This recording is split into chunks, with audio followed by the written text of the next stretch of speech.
Allez, bonjour à tous, j'espère que vous allez bien. Aujourd'hui, on va faire une analyse complète sur Cardano. Voilà, on switchera entre investisseurs et traders pour voir les opportunités qui s'offrent à nous, les zones de prise de profit, que ça soit d'un point de vue retracement, mais également si on fait un nouvel ATH, on ferait tout simplement une analyse complète. Avant de rentrer en détail, je tiens à vous rappeler que chaque dimanche, j'envoie ce qu'on appelle la Trader Letter. Ça va être un mail bourré de valeurs en rapport avec le trading, les investissements, les cryptos, le mindset, la psychologie. Le but, c'est de te transférer tout simplement mes connaissances, mes compétences dans un mail qui est tout simplement bourré de valeurs, entièrement gratuit. Donc voilà, n'hésite pas à t'inscrire, le lien est en description. Chaque dimanche, ça t'aide énormément à progresser. J'ai eu des retours à propos de ce mail que j'envoie de manière hebdomadaire et les retours sont vraiment positifs, donc ça me fait plaisir. Quand vous progressez, c'est le but premier de ces mails, c'est de vous apporter un maximum de valeur.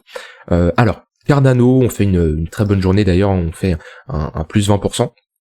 On a bien retracé déjà. Si je prends le point le plus haut, le point le plus bas, on est déjà sur un x2. Ça reste léger quand je dézoome comme ça en weekly monthly. Voilà, on est juste sur un pump assez on va dire classique si je regarde la chart. Maintenant, est-ce que c'est trop tard pour investir? Techniquement, moi la zone idéale pour se positionner sur les altcoins, c'est les 0,886. On est toujours en dessous des 0,786. Donc si vous avez des convictions vraiment fortes sur Cardano, d'un point de vue fonda, d'un point de vue tokenomics, c'est pas mon cas. La tokenomics n'est pas mauvaise sur Cardano. De mémoire, on a une supply max et ça fait un moment en plus que la crypto est là, donc les tokens ont dû bien être émis.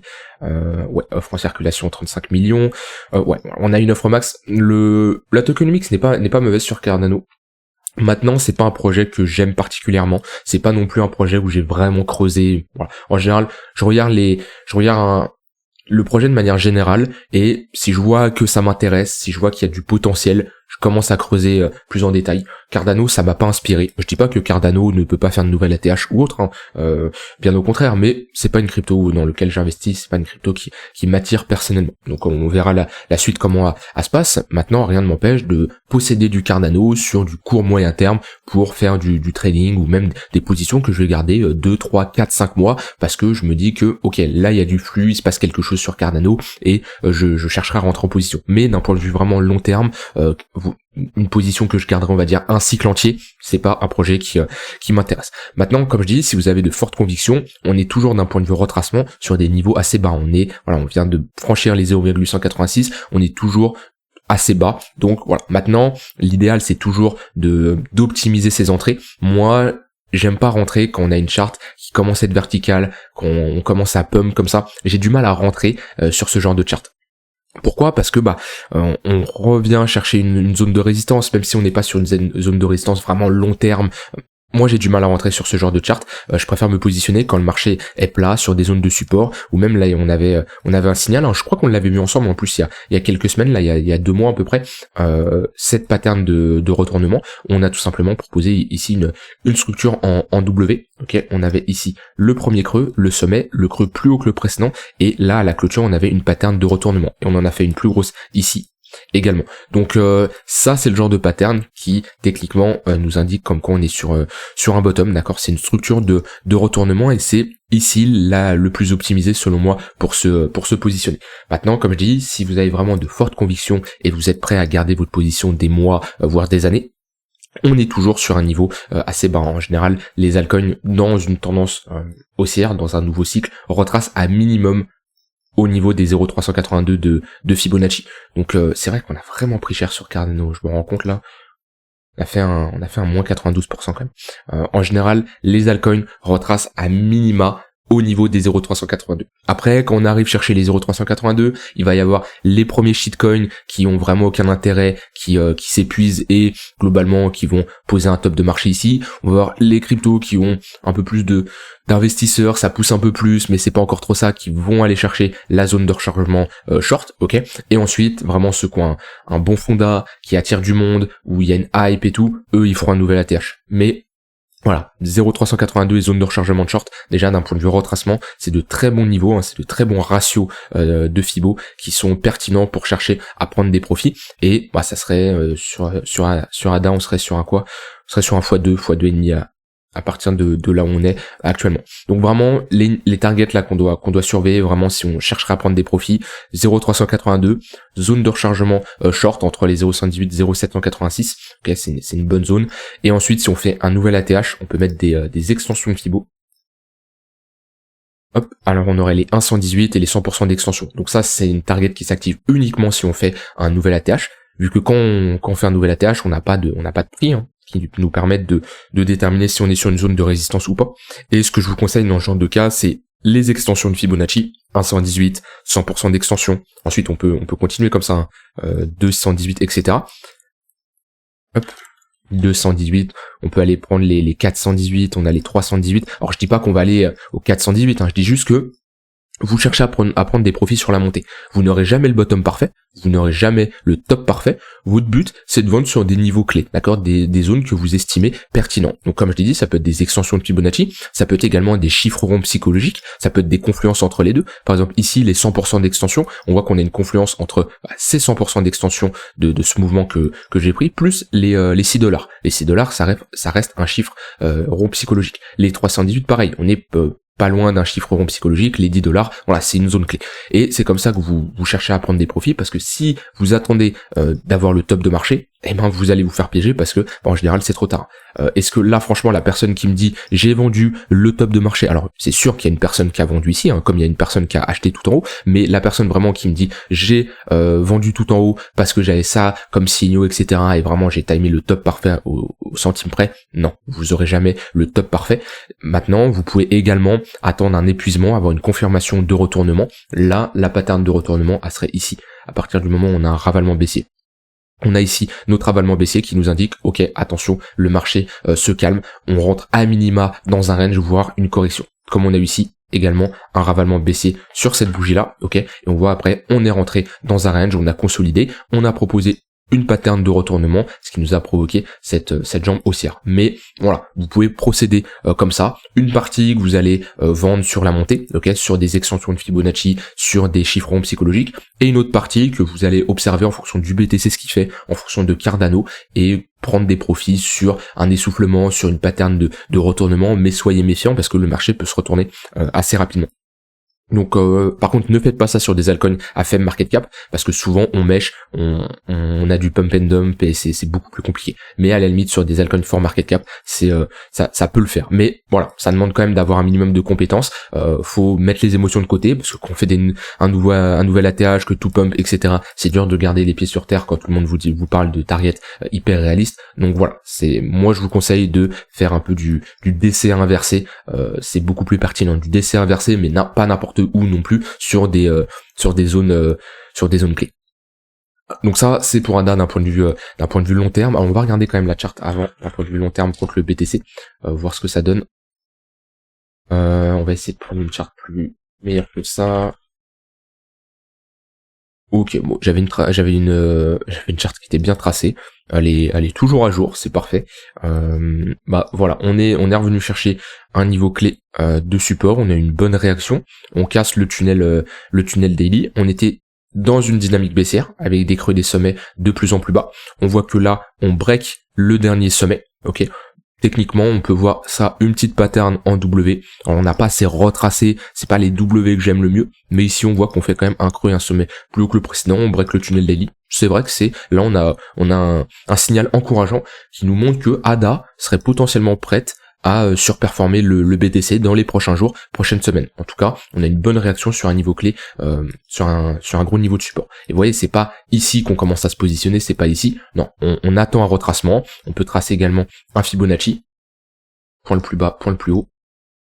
Et on attend des niveaux clés. Voilà, 0,186, c'est une bonne zone. Et quand on revient chercher comme ça des précédentes zones d'accumulation, là c'est intéressant, on peut se dire ok, ADA potentiellement va être prête à surperformer le BTC. En tout cas la charte est pas mal.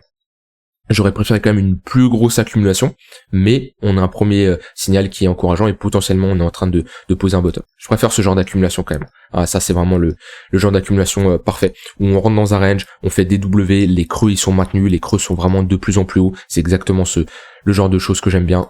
On casse, on vient faire un pullback dans notre pression d'une accumulation, on se fait rejeter. Ça c'est vraiment, on va dire, le setup parfait. Maintenant, on peut pas toujours avoir ça, mais potentiellement, on est ici dans une début d'accumulation où voilà, je peux pas prévoir la suite, mais on est sur une très bonne zone de localisation où je ne chercherai pas des shorts, je chercherai plutôt des longues. Alors, d'un point de vue un peu plus court terme, bon, vous vous en doutez, ça va pas être le moment de rentrer en position sur du swing, c'est beaucoup trop tard. On avait ici, que j'ai pas pris d'ailleurs, potentiellement une pattern de continuation de tendance. Ok, on est tout simplement dans une tendance haussière avec un momentum haussier. Hop, on le voit sur le MACD, le momentum il est bien haussier. Consolidation, range précédé par une tendance haussière, plus de chances de casser à la hausse. Et dans ce genre de cas, target AB égale CD, on prend le creux, le sommet, on reporte au creux et ça nous donne une zone de prise de profit aux alentours des 50 centimes de dollars. Donc vous voyez quand on est comme ça c'est vraiment un peu le genre de setup que vous pouvez tester de votre côté, hein. À vous de chercher vos confirmations d'entrée, etc. Mais l'idée c'est d'avoir un gros mouvement à la hausse, d'accord, avec un bottom, une zone d'accumulation qui a été faite auparavant et surtout être dans une tendance haussière en daily plus un flux haussier, hein. Là on le voit sur le MACD, le flux il est haussier.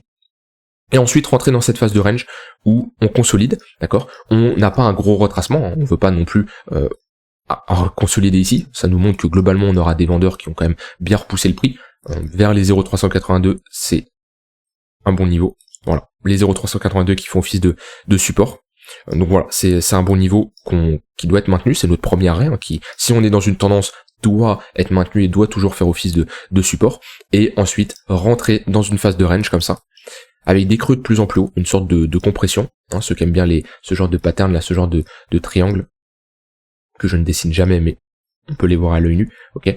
Et techniquement, un range précédé par une tendance haussière a plus de chances de casser à la hausse. Donc une zone d'invalidation sous le creux, bien sûr, parce que si ça casse, et ben automatiquement on sort d'un range et on passe dans une tendance baissière, et voilà, on target, et le but c'est d'avoir quand même un risk reward assez élevé, parce que moi, comme je vous l'avais dit, ce genre de setup, je n'ai pas un win rate élevé, et il est compensé par un risk reward très intéressant. Maintenant, vous vous en doutez, comme je l'ai dit, on n'est pas dans une bonne zone pour chercher des longues, on attendra un retracement dans des zones clés. Sur du court terme, sur de l'intraday, on aura notre tunnel 15 minutes qui pourra faire office de support, que j'aime bien avoir des confluences avec un tunnel daily. Voilà, comme on avait ici, bon, on est légèrement passé en dessous. Mais si on revient chercher, après il faut s'adapter en fonction de l'évolution du tunnel, hein. On a un premier signal d'ailleurs d'affaiblissement avec ce ravalement. Ça ne remet pas en cause toute la tendance haussière, mais on peut rentrer potentiellement dans une phase de latéralisation, une phase de range là dans les prochaines heures, parce qu'on a quand même un réveil des vendeurs avec ici un rejet sur cette bougie là, plus une clôture en dessous de la précédente bougie. Donc voilà, on peut avoir des vendeurs qui se manifestent visiblement ici. Mais si on retrace, si on vient chercher nos moyennes mobiles, c'est une bonne zone également. Et si on a un retracement beaucoup plus profond, si on vient chercher cette précédente zone d'accumulation ici, donc le haut, c'est une bonne zone également de support qui est censé faire office de support. Et d'un point de vue intermédiaire, on a cette précédente zone également qui peut faire office de support. Donc le but c'est pas d'acheter en haut, le but c'est pas de FOMO ici après une telle performance, parce que sur du swing, sur de l'intraday, on cherche à se positionner sur des zones de localisation pertinentes. Est-ce que là c'est une bonne zone de localisation pertinente? Non, c'est pas un niveau de support. Moi en tout cas là je ne vois pas un niveau de support. Donc je trace mes zones. Je peux avoir plusieurs zones, hein, mais j'ai cette précédente zone de résistance qui maintenant fait office de support. J'ai ici une précédente zone également de range, hein. Si je me mets sur du 1 heure, on voit qu'on a consolidé, qui peut également faire office de support, et j'ai des moyennes mobiles 15 minutes, 1 heure, 4 heures sur du court moyen terme. Quand on revient chercher ces zones-là, là j'observe ce que fait le marché. Et en fonction de ce qu'il me donne, je réagis en conséquence. Si je suis dans ma zone d'intervention, j'ai des structures de retournement, j'ai une confirmation qui me dit ok, il y a des acheteurs qui se réveillent, let's go. On accompagne la tendance et on joue le prolongement. Si j'ai rien, si on consolide dedans et j'ai aucun signe qui me montre comme quoi les acheteurs sont présents, et ben tant pis, je ne rentre pas en position. Mais déjà, première chose, tracer mes zones de localisation. Ici, on n'est pas dans une zone pour rentrer en position. Quelqu'un qui rentre ici dans un but de faire des profits à court terme, voilà, c'est pas une bonne zone et moi personnellement, j'attendrai un retracement. Voilà, j'ai dit tout ce que j'avais envie de dire sur Cardano, hein, pour conclure, d'un point de vue long terme, investissement, si vous avez de fortes convictions et comme je dis, vous visez un ATH ou voilà, parce que vous dites que c'est un excellent projet, on est toujours dans une très bonne zone de localisation, ok. Maintenant, si vous comptez faire du profit sur du court moyen terme, attention, on a eu un gros mouvement à la hausse dans les derniers jours de plus de 50%. Un élastique, quand il est trop tendu, a des chances de corriger. C'est pas pour ça qu'on inverse notre dynamique haussière, ok. Techniquement, là, quand je vois une charte comme ça, dites-vous que on peut corriger, revenir chercher ce niveau-là sans être dans une tendance baissière. Alors, ça dépend de la manière on va faire cette correction. Si on commence à proposer ici une pattern de distribution, là oui, on sera dans une tendance baissière. Si maintenant on fait 2-3 bougies consécutives et on a juste un retracement, ok, là on sera tout simplement dans un retracement, un pullback et non une tendance baissière. Donc faut voir de la manière où on y va, tout simplement. Mais voilà. Avant on aura bien sûr des niveaux intermédiaires, il y a peu de chances qu'on fasse une bougie de moins 50% d'un coup sur Cardano. Maintenant, je ne chercherai pas à short, ça aussi, vous en doutez si vous avez l'habitude de me connaître, mais je ne shorterai pas une tendance haussière, surtout avec un flux aussi haussier. Là on a vraiment un flux, un momentum, voilà, on voit c'est là où il se passe l'action, c'est là où les acheteurs sont présents, je ne vais pas lutter contre ça. Maintenant attention, j'attendrai un retracement pour me positionner. Et si le retracement ne vient pas et on continue à pump, eh ben on aura peut-être un retracement beaucoup plus tard. Et là, ça sera la bonne opportunité. Voilà, j'espère que cette vidéo vous aura plu, vous aura aiguillé, vous aura aidé. N'hésitez pas à me dire ce que vous en pensez, que ce soit de Cardano d'un point de vue technique ou d'un point de vue fondamental. Si vous voulez aller plus loin, la Trader Letter, vous avez un cours chaque dimanche qui vous permettra d'améliorer vos connaissances et vos compétences. Je vous souhaite une très bonne fin de journée. On se retrouve demain pour une prochaine vidéo. Bye bye.